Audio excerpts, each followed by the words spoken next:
Welcome, welcome, welcome to Hermetically Speaking with your vessel, Toria, transmitting alchemy, mystic psychology, and channeled messaging for all of our days. Here, we explore the sacred, the shadow, and the infinite spiral path of awakening so you can remember who you are beneath the programming and rebuild yourself from the inside out. And as always, go back to episode 1 for my disclaimers on mystic psychology and the fact that I am not a medical professional, and everything I speak on is through experience and an energetic standpoint rooted in the ancient wisdom of Hermeticism. Therefore, if you are seeking medical advice of any kind, please consult a licensed professional. Welcome back to the 20th episode of Hermetically Speaking with myself, your vessel, Toria, transmitting alchemy and mystic psychology for all of our days. And today's episode is one of those transmissions that may not land on the first listen, and that's okay. It's meant to open something ancient within you, a complete remembrance. We're exploring healing not just as restoration or recovery, also as a sacred paradox. We are going to dive into how healing is both creation and destruction. Because no matter how gentle your healing looks on the surface, underneath, something always has to die. An identity, a role, a memory you thought defined you, a timeline you clung to out of pain or hope. And here's the part that no one tells you when they hand you the crystal or the affirmation card. Healing will ask you to grieve things you once thought were holy. It will ask you to forgive what you said you'd never forgive.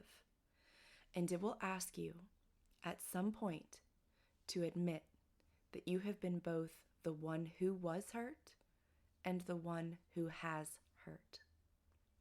We live in a realm of polarity. That's the architecture of this plane. And yet, the goal is not to pick a side. It's to remember that the sides were only ever part of the dream. That to heal is to dissolve the illusion of separation between creation and destruction, between victim and aggressor, between who you thought you were and who you actually are. Some say the soul makes sacred contracts before it enters this life. And some of those contracts are not pretty. They don't come wrapped in light or bliss. They come as heartbreak, as betrayal, as the kind of pain that forces a transformation so complete you forget who you were before. And that is ultimately one of the major, harmonious, and main points of having an experience that is so controversial, because we try to get back to who we were before that experience. The point of that experience was to move on from who you were. So what if that too, that whole process, is just as holy as you yourself are and anything else in creation? What if healing isn't just the light at the end of the tunnel? What if it's the fire that burns the tunnel down? This episode is an offering to that fire, to the part of you brave enough to stop trying to fix yourself and instead let the old self die. And coming back to this tunnel and this fire, right, and this light, what if the fire is what is pushing you through the tunnel, right? Like when I say, what if it's the fire that burns the tunnel down? Like, what if it's, you're in this tunnel and this fire starts on the external side of it and just starts coming into the tunnel and pushing you through that tunnel? That is how it is for me. And it might be for you as well.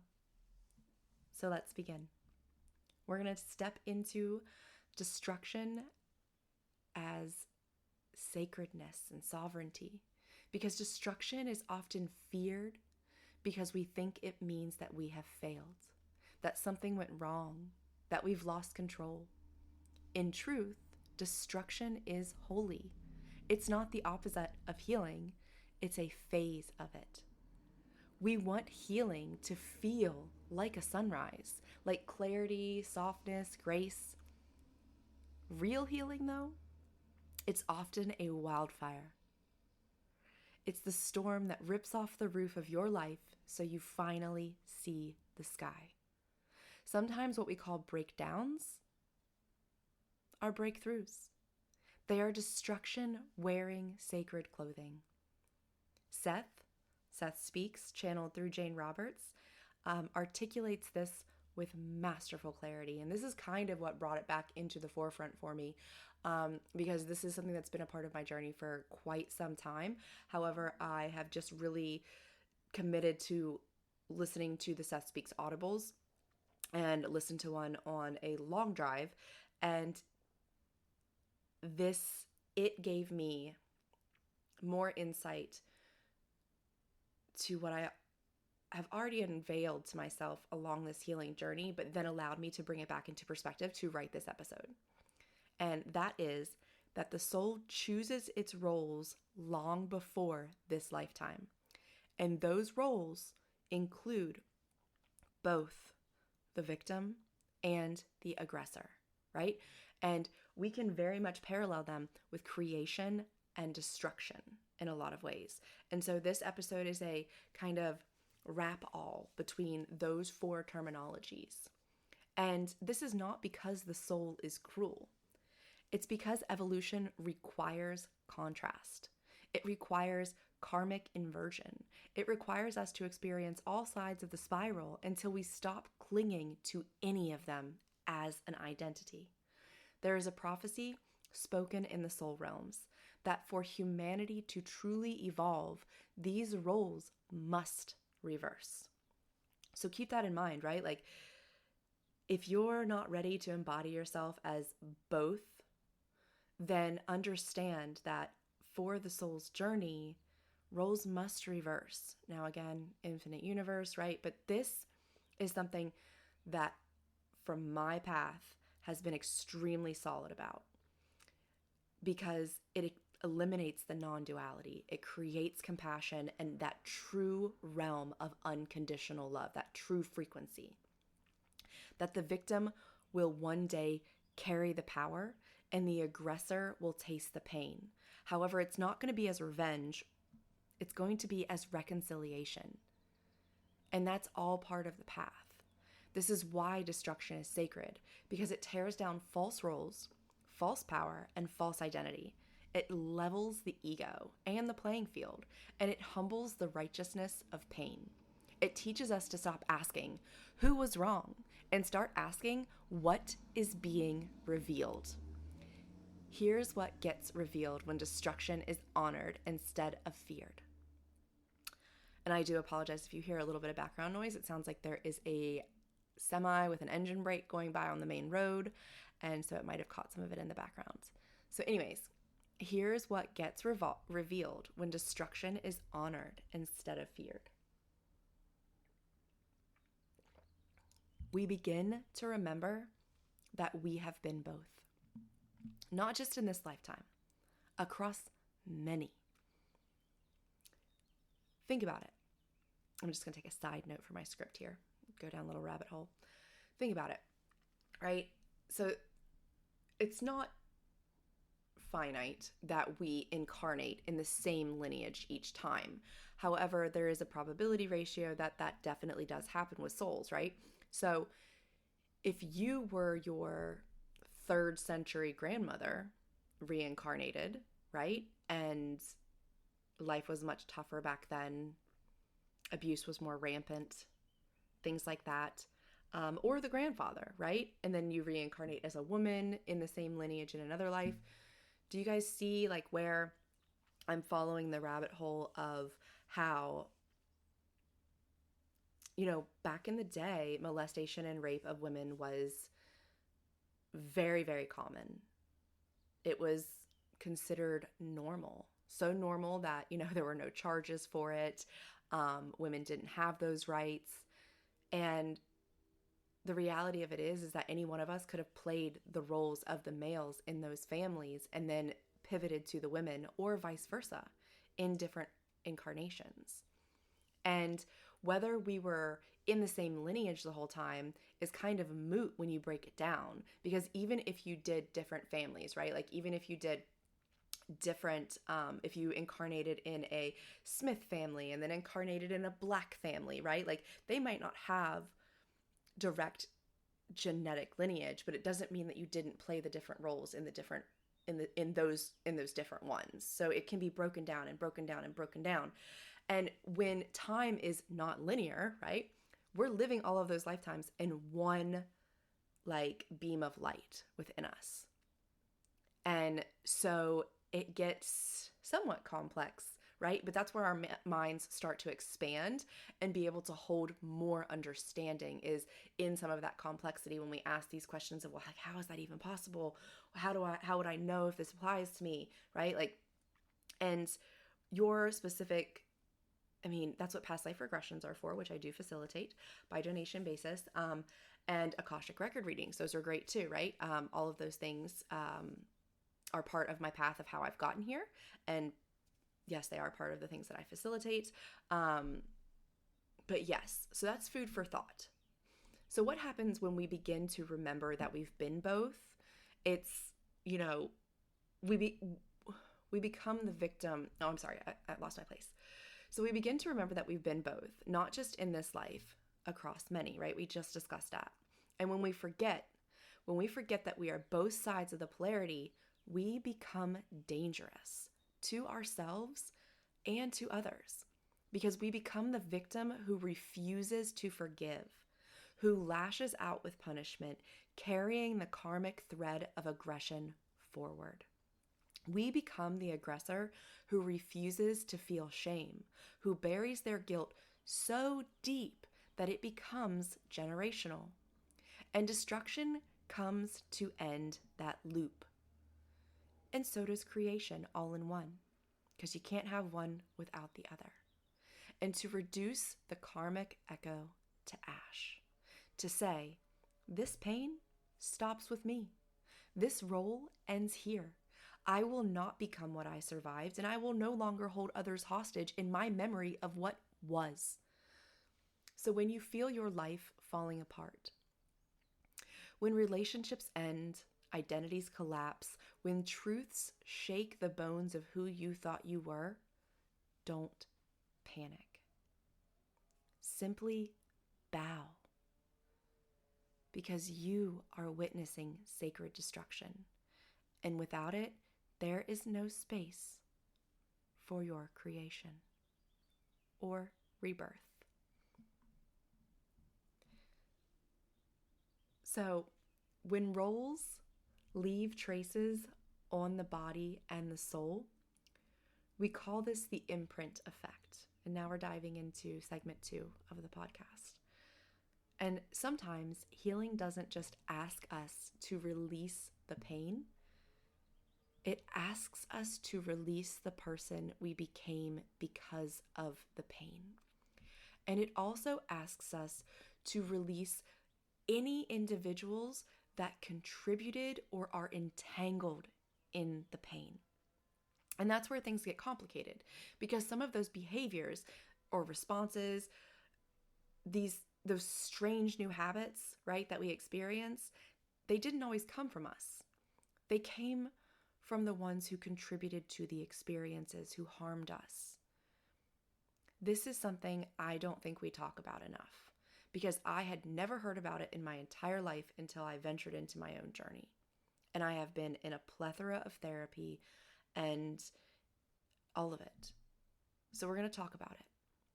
And what we're going to talk about is this very real phenomenon that I call the imprint effect. When an intense relationship, especially obviously it's always going to be the more trauma, the more chaos, the more abuse, the higher the probability ratio of this imprint effect being stronger. And so what happens is it leaves behind a behavioral or energetic residue in our fields, even after the relationship ends, something of them lingers. And this imprint can show up in subtle and very uncomfortable ways. And this imprint can really go kind of along with the trauma bond.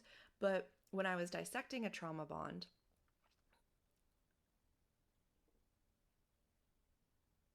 some of these symptoms could be seen as evidence of a trauma bond. However, for me, this went a layer deeper and wasn't just about they were about the etheric ties. However, these were very different etheric ties. And I'm not to say that they're not one and the same, right? We might do a future episode where it's like the imprint effect and the trauma bonds are one and the same.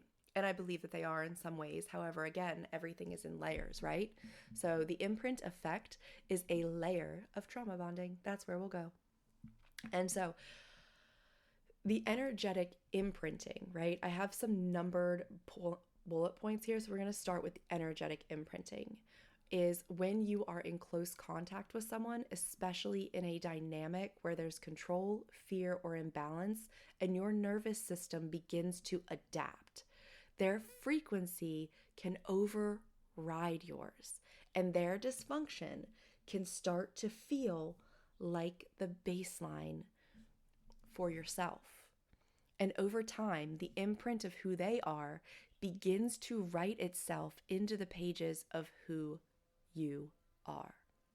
And so what happens here is that it goes into basically like there's different stages of it, right? Like the encoding is almost unnoticeable.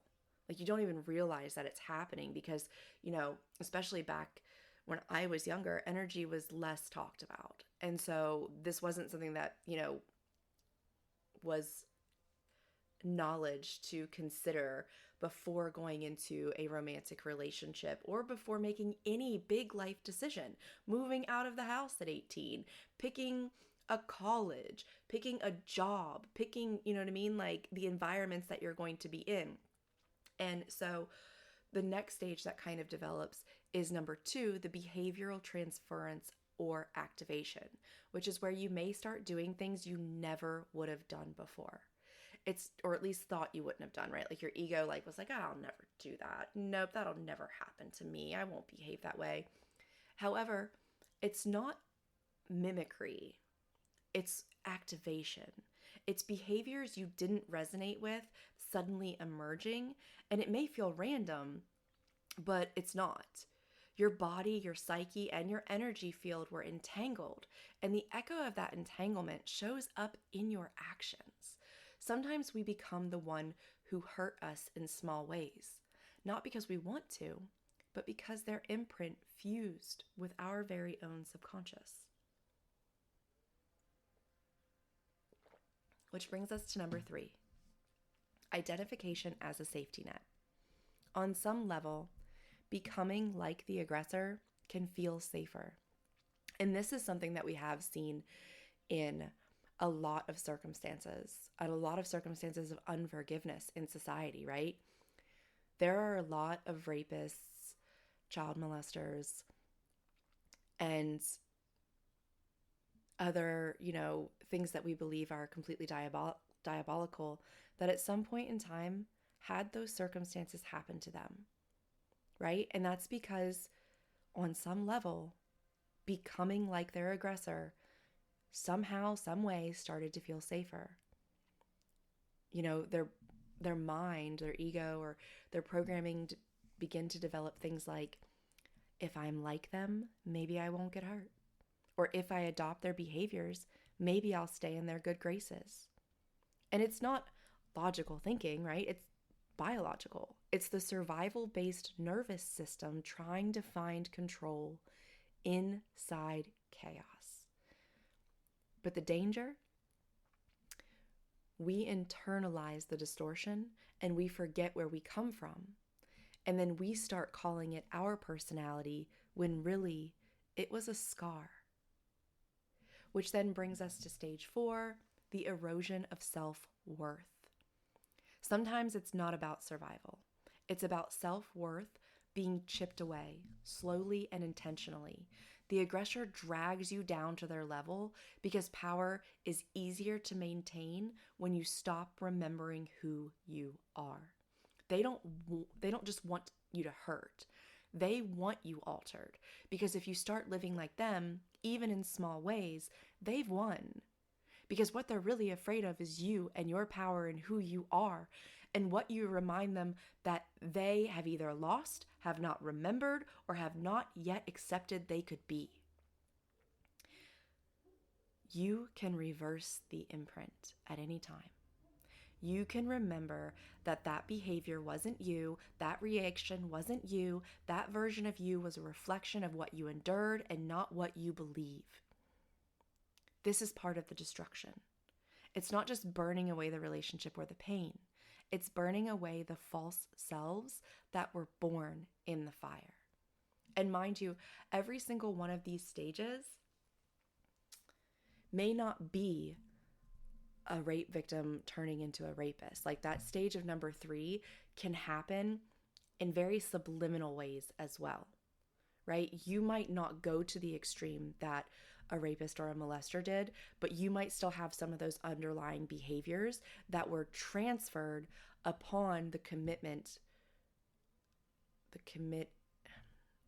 of the act is what I want to say. Yeah, of the experience, of what a lot of people and what we would call the tragedy, right? It's okay to call it a tragedy because that's what it is. However, finding the non-duality and how it serves you is part of next week's episode. So stay tuned for that. And so when the wounded become the wound, the other side of the imprint, right? When we start adapting even the most subliminal behaviors from our aggressors, it then becomes not always the aggressor who leaves the stain, because the victim becomes the one who actually carries it forward. And this isn't about blame, guys. This is about honesty. Because just as the aggressor can imprint the victim, if they have never truly healed, can become the aggressor. Not always physically. How about energetically though, right? Emotionally or behaviorally. So we're going to go through a couple of the most common ways that this shows up. And number 1 is mimicry turned harmful. In some cases, the victim adopts the behaviors of the one who hurt them, not just as a trauma response, as a template for power.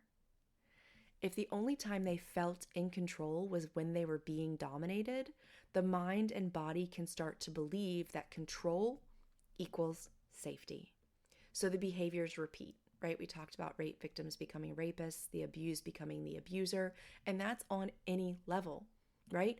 Abuse can be mentally, physically, emotionally, spiritually, sexually. And it's not because they're evil. It's because they were never shown a different way to feel powerful, because someone dominated them and forced their beliefs of power onto them.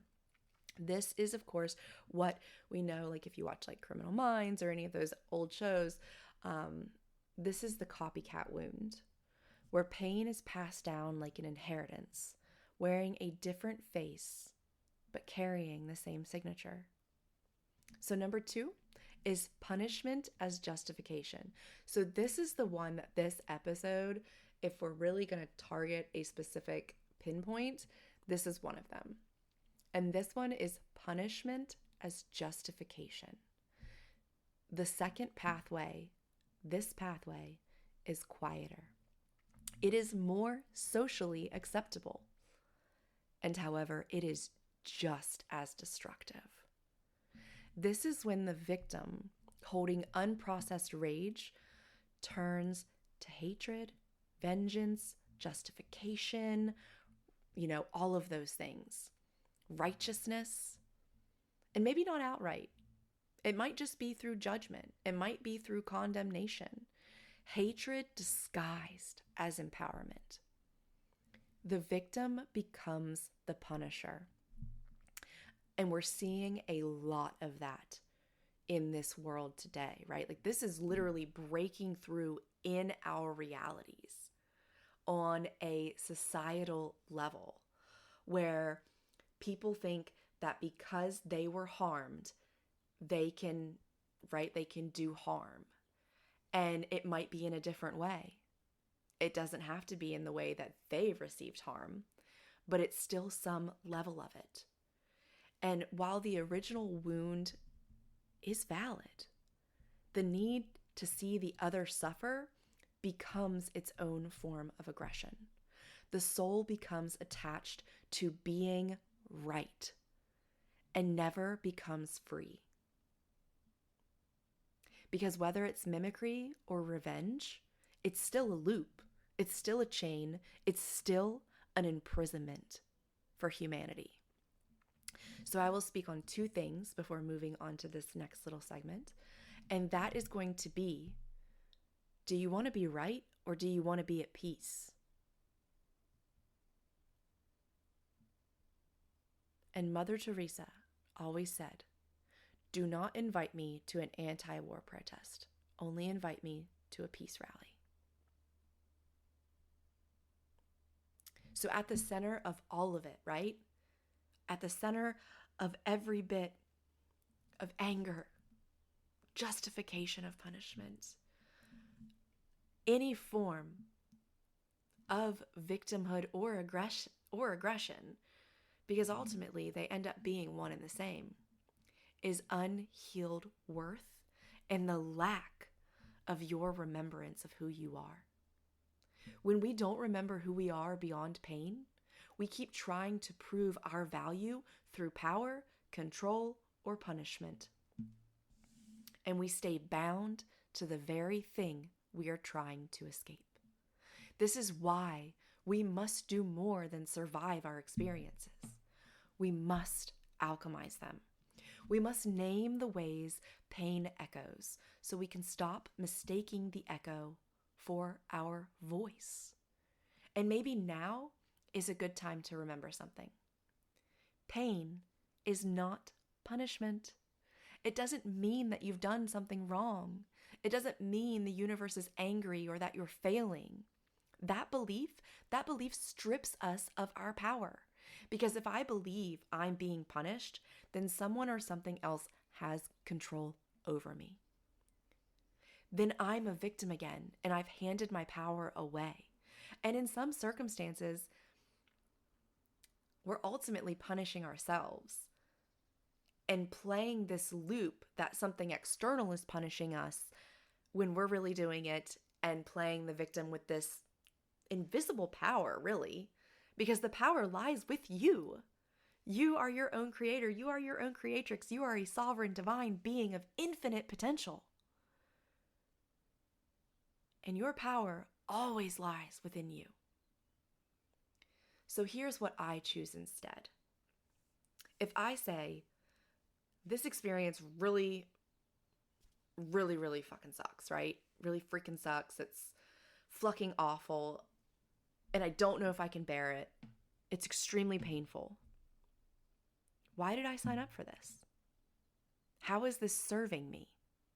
What am I supposed to learn from this? So that way, I don't have to feel this way again. That way, this pain, this specific frequency of pain, ends with me. Doesn't mean you won't experience pain in other ways, right? Because it is part of our learning. But those questions, that curiosity, you are remaining teachable. And that changes everything in just a moment, a split second, a nanosecond even. Your entire frequency changes. And it will remind you how your soul may have chose this. That you're not being punished, and that you're being initiated into the school of mystery. And maybe this pain is here to help separate from centuries of ancestral patterning, from poverty, from victimhood, from shame. And maybe it's here to help you release people that you once thought were yours, right? People being possessive is one of the biggest victim-aggressor roles that you can possibly play. And your soul is absolutely ready for more. Anytime that pain shows up, your soul is ready for more. And maybe that's the difference between staying stuck and rising, being the phoenix, right? Only then does healing become freedom, not just from what happened, from who we became because of it. Because there are so many stages of life that we move through, who we were before, who we were when it happened, what was created out of that, and then what we create from that, right? No one else is writing our story, but in those experiences, it feels like someone else is. It feels like someone else has the quill and the ink and the parchment and the pen and the paper and whatever else floats your boat in that visual scenario.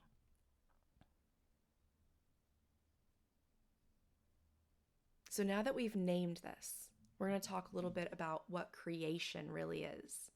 Because it's not just building something new, it's remembering how to be you again. And that can be the absolute most difficult part of this journey. Because creation ultimately is not escape. And we're looking at it as an escape route, it can create a distortion. So once destruction clears the field, we're left with this strange, sacred emptiness. And that emptiness is terrifying. Because for the first time, you're not who you were. You're not who you thought you were. You're not who or what you thought would ever happen to you. And at the same time, you're not yet who you're becoming. Right? And as I speak, like, you can draw the parallels in your own mind of how even when I speak of creation, it's still destruction, right? So after emptying out, we end up binging in some way, shape, or form, right? So we're moving through, like, say, the creation destruction parallel, right? And we're actually kind of stepping into a new form of creation, because creation is different layers, destruction is different layers. And maybe I didn't dissect that enough, but I wasn't really called to in writing this script. So maybe that's something for a later date. So we went through the different layers of destruction, right? The different layers of imprinting and aggressing. And so now we're at a different stage of creation. And we're at the stage of creation where we're relieving ourselves of those behaviors, of those learned patterns, of that subconscious frequency. Right? We're emptying ourselves out, whether it's through somatic breath work, intense therapy, whatever it is that your heart follows your pathway, right? Like yoga, it could be anything and everything, because it is anything and everything. And whatever it is, it works for you, and that's beautiful. So we're talking about the in-between. Is what we're talking about in this stage of creation. The one where we have filtered it out. We've gotten it out, right? Like, the spiritual journey and healing and awakening is filled with binging and purging, especially at the beginning, because the void doesn't feel familiar to us. Being empty inside, like those frequencies, those old frequencies that no longer serve us, leaving us, and leaving this open space, it doesn't feel familiar because we're used to being weighed down by the density of those lower frequencies, right? Like, think about it as the lower in vibration they are, the heavier they weigh, in a sense, which is really, really funny though, because like the whole etymology of the meaning of guru is like being heavy. It has to do with weight. So again, there's the paradox that the higher in frequency you go, the lighter you get, but technically the heavier you get because, guru status, which you are your own guru. Don't let anybody tell you anything different. Nobody is your guru but you. All right. Anyways, so I always have to reiterate that. And so what feels familiar in the organs, the muscles, the tissues, riddled with repressed trauma and suppressed emotions, begins to release, it feels weird and uncomfortable. And you don't always know that that's what's going on because, you know what I mean? Like, we have no like visual, tangible way to evaluate that sometimes, right?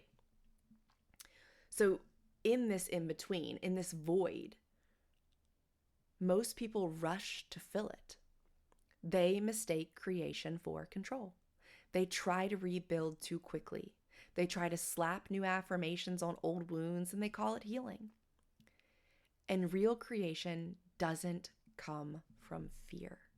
It doesn't come from panic. It doesn't come from the need to prove that you're okay. Creation in its highest form is surrender, surrendering to the void, allowing it to guide you where you need it to be. It is the quiet decision to plant something new after the fire, even while the ground is still warm. It's listening for the blueprint of who you actually are, not who trauma taught you to be. And it's okay that we binge and purge in this type of way, because it's also surfacing what has been exiled, what is still in the subconscious, right? Like that needs to come up in layers. But as we invoke on this journey, we start to notice this pattern and we start to want to free ourselves from it. We start to want to not dive directly into creation, but instead allow creation to come to us, right? In a more sovereign way of remembrance of what our divine blueprint is, as well as what it is that we want to do, what it is that we want to make, what we remember that we're here to do. So it is, that quiet decision, that peacefulness, that not having to earn our keep, right? And so the mantis frequency reminds us that nothing is truly created until energy is reorganized, that you can't build from the same frequency that broke you, and you can't create from the vibration of defense and expect peace, right? This goes back to aggressor and victim parallels. And you can't manifest a life of clarity while still clinging to identities rooted in chaos, right? I am not a rape victim anymore. That is not part of my identity any longer. I am someone that is free from that. And our body cellularly regenerates every 7 years, right? Like every part of our body is new. And therefore, this body was never harmed in that way. It never suffered the abuse that I went through for a decade or even prior to. This body is new. This body is mine. And this body has never, ever endured those things. So if I choose to carry it with me, or if it still needs healing, it's because it's in my energetic field. It's in my frequency. It's in my aura. It's in my astral, all of those different fields. And that's what needs cleaned out. That's how it's carried with you. So creation is born from coherence. And coherence only comes after the destruction, right? Again, one and the same. After truth, after grief, after the quiet collapse of everything you no longer need to carry. The anger, the vengeance, the judgment, the righteousness, the victimhood, the wanting to see your aggressor suffer, feeling like they have to die for you to ever be safe, because I've been there. I've wanted that.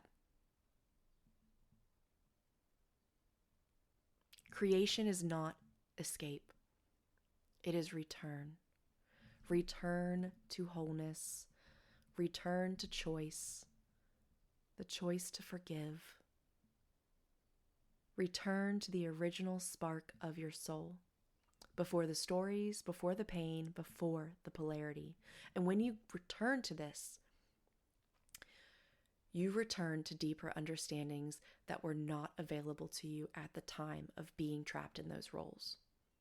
Deeper truths on a soul level, on an Akashic etheric level, on a soul blueprint, soul contracts, karmic, whatever you want to call it. And that's what healing really is, right? Not fixing, not erasing, returning with new eyes, new hands, and a new commitment to never again abandon yourself in the name of any role whatsoever.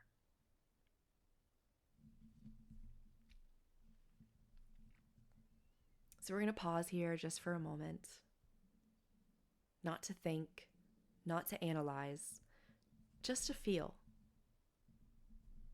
Where do you sense destruction in your body right now?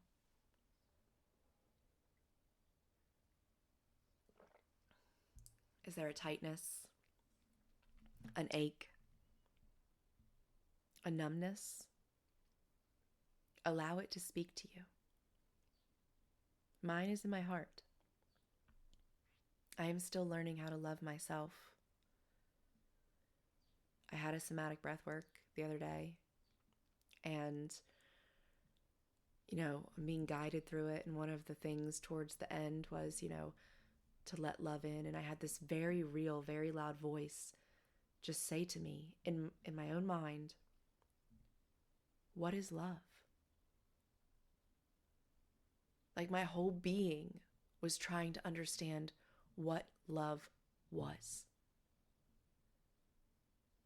And then I slowly felt ascended masters, angelic realms, Lemurian, Atlantean, everything that I have ever worked with and everything that guides me and aids me.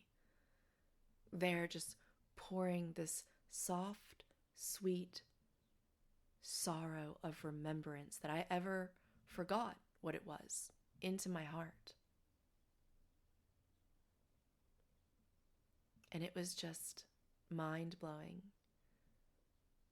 to understand that every part of my being finally grasped what I have known for a very long time, and guiding me to how I can now love in a new way. Not in any way that I've ever known before. Let these parts speak to you.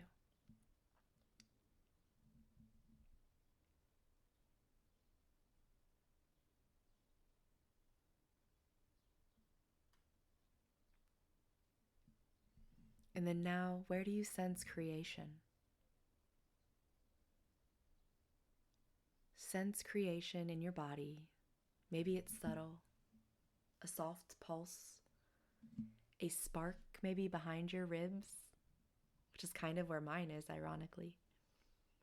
A tingling in your palms, the sense that something wants to emerge and isn't quite ready yet.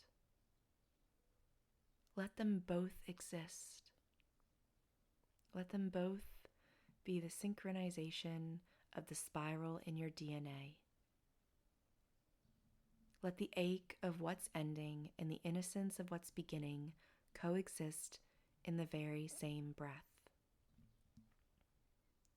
And when you inhale,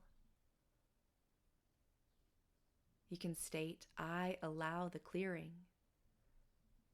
And when you exhale, you can state, I welcome what wants to come through. There is no rush, no forcing. Creation is not a race, and destruction is not failure. Both are part of your becoming. Sorry, my phone just vibrated. I have it on Do Not Disturb, but of course there's a few people that can get through that. So, if you heard any background noise. When you're ready, return to this space, and we'll explore what happens when the illusion of separation dissolves.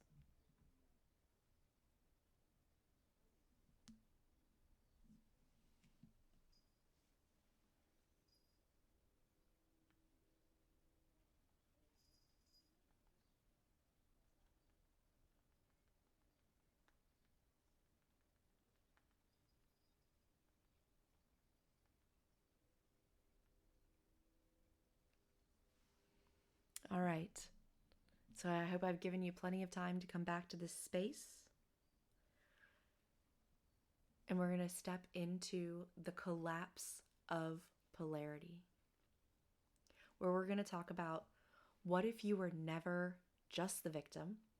What if you were never just the healer or the wounded or the one who made it out? What if you were all of it? All of it at once. Right? This is where the healing ultimately leads us to. If we let it. Not to perfection, not to clarity that never wavers, to the realization that every identity we've clung to was temporary. A mask the soul wore to learn something deeper. And the longer we hold on to it, the maybe further away we become from the lesson, right? Maybe not necessarily.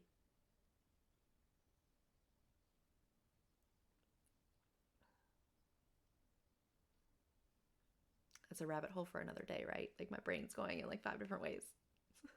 So, not to perfection, not to clarity that never wavers, to the realization that every identity we've clung to was temporary, right? And sorry, I apologize for the repeat. Sometimes when I pick back up, it's on the same line or the same paragraph that I'm in. So when we wear these masks, the masks of the victim, the masks of the aggressor, the destroyer, the creator, the savior, the sinner, none of them are who you are. They are roles the soul agreed to inhabit briefly so that it could evolve. You are supposed to leave these roles behind, reduce attachment, release, and allow them to have been a doorway that you needed to walk through to a higher frequency. Even though sometimes we go down in frequency to raise, right? That is hermetic vibration at its finest. And when we finally remember that, the war ends. Not just the outer war, the one that we've carried inside. Because polarity isn't just between people. It's within us. It's the part of you that wants to forgive and the part that still wants justice. The part that wants to move on and the part that still needs to grieve. The part that feels powerful and the part that still feels broken. Real healing is the moment those parts stop fighting each other. It's the remembering that they are not enemies. They are fragments of the same truth, you. And you need to fit them into your puzzle for completion to see your sovereign being, right? And when you stop choosing sides, when you stop labeling parts of yourself as wrong or shameful or weak, you become whole. Not healed, not done, whole. The Mantis frequency teaches that wholeness doesn't mean completion. It means integration. It means holding contradiction with grace and understanding that dualities exist in a non-duality realm. Frequency, whatever word you want to use. It means becoming large enough to contain both light and shadow without needing one to dominate the other. That's where healing ends, not in a happily ever after, in the quiet collapse of separation. You were never only the one who was hurt. You were never only the one who hurt. You were always both, and you were always more. So let's soften into some reflection, not to fix, not to explain, just to witness.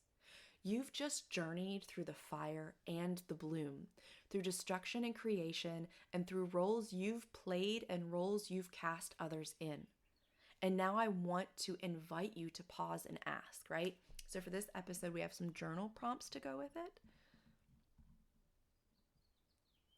And the first journal prompt is going to be, where in my life am I still seeing through the lens of blame instead of balance? Where in my life am I still seeing through the lens of blame instead of balance?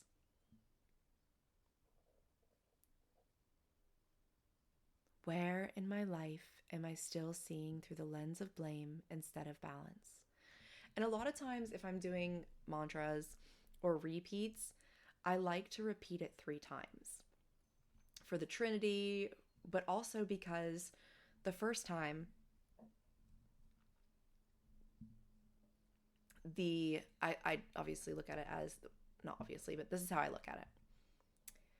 And this is how I've been taught it through the psychosis, is that every time I was reprogramming something, my first thought was out of survival. My second thought, so it would be an extreme response, right? Something of one polarity. My second thought would be the other polarity. And then my third, if I take the time to find it, achieves the balance between the two, right? And I also look at it as one side's masculine, one side's feminine.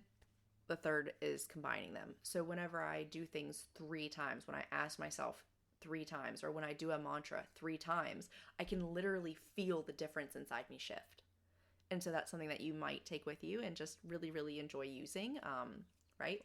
Take what you need and leave the rest. Come back for more later. So journal prompt number 2 is, what part of me still believes that healing must look like creation and denies the power of destruction?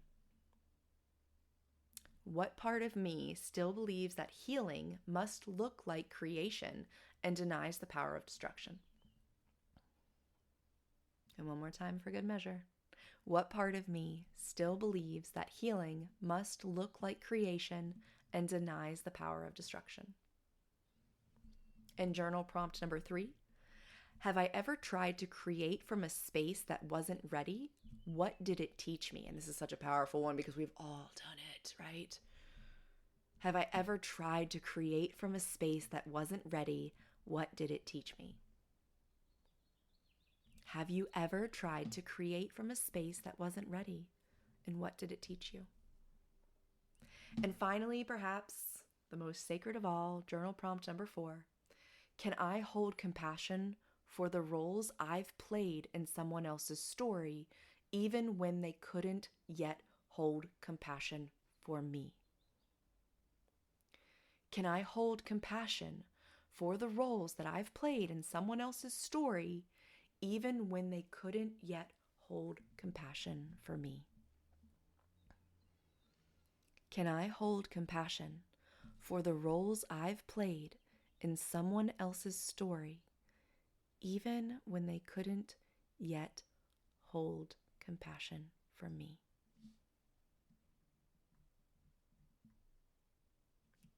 Let yourself sit with these questions, not to arrive at perfect answers, to open deeper doorways.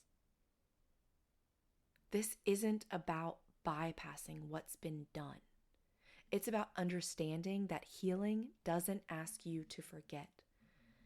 It asks you to remember differently, not in the ways that we've been taught.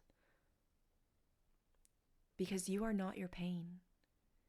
You are the soul that witnessed it, endured it, transformed through it, and still chose to love.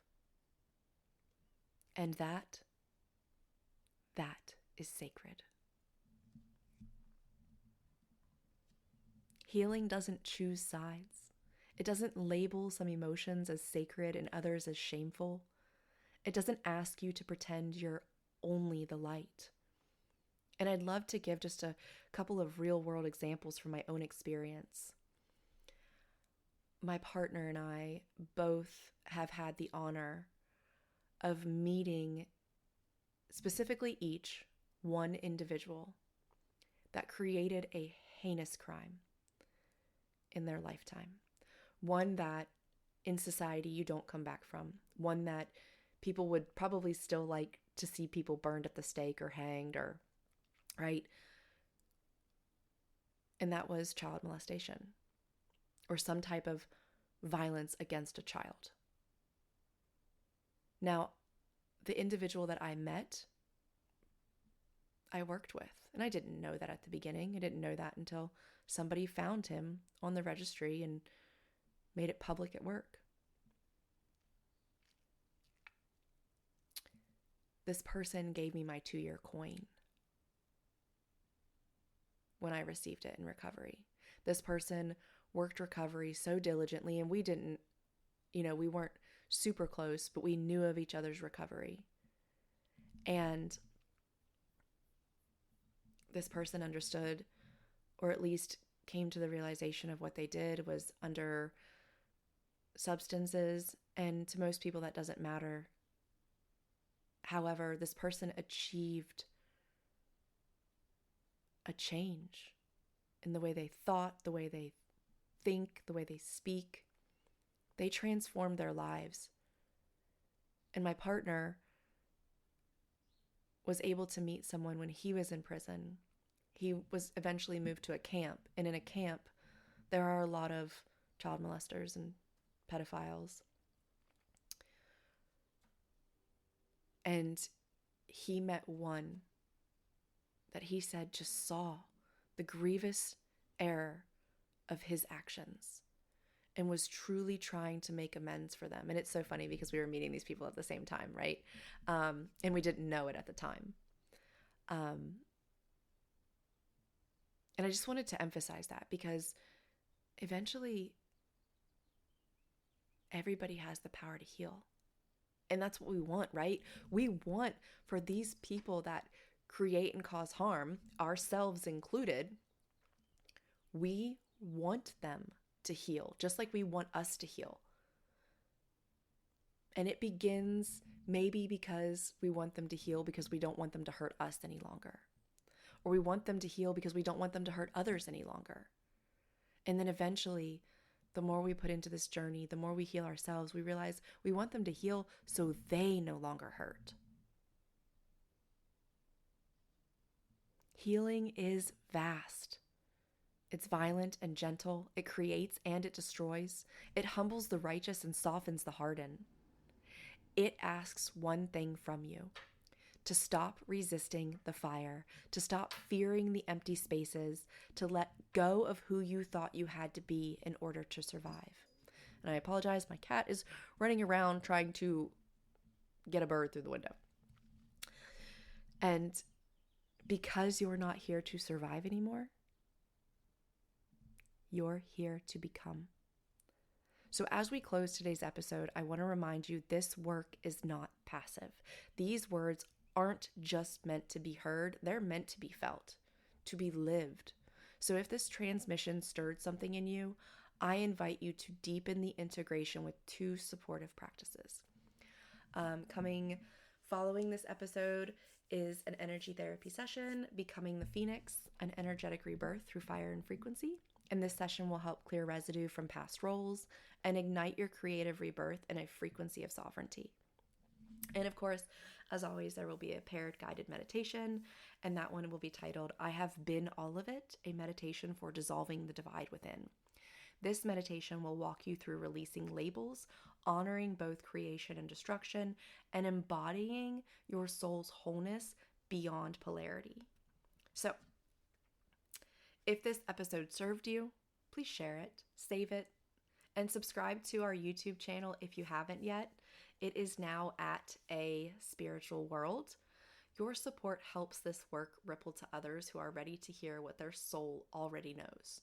And as always, thank you for being here. Thank you for walking through the fire, for becoming the fire, and for remembering that you are not just healing, you are evolving.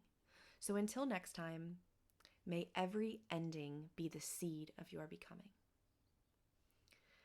And just a PSA, I am working on transitioning the schedule to where the podcasts start coming out Monday, and then the energy therapies and the meditation come out Wednesdays and Fridays, because I feel that having the podcast come out midweek and then having to go into the next week, I mean, I guess it really doesn't matter, right? Days are just labels that we put on things.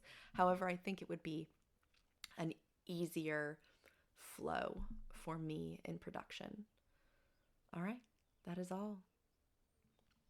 Go be your best self because you are in this moment and every moment forward. And namaste. Many, many, many blessings on your way today. See you next time. Remember, you are the temple. You are the flame. You are the frequency. Let us find each other in harmony.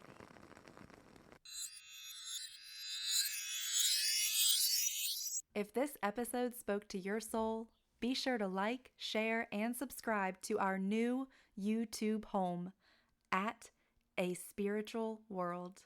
That's A Spiritual World. Your support not only fuels the Hermetically Speaking podcast, it also nurtures the growing library of meditations, energy therapies, readings, and transmissions I offer to help us all walk this healing path together. Your presence, your listening, your evolution. They ripple out farther than you may ever realize. Thank you for being here. Thank you for becoming who you truly are. Until next time, keep speaking the truth your soul remembers. Namaste and many blessings on your way.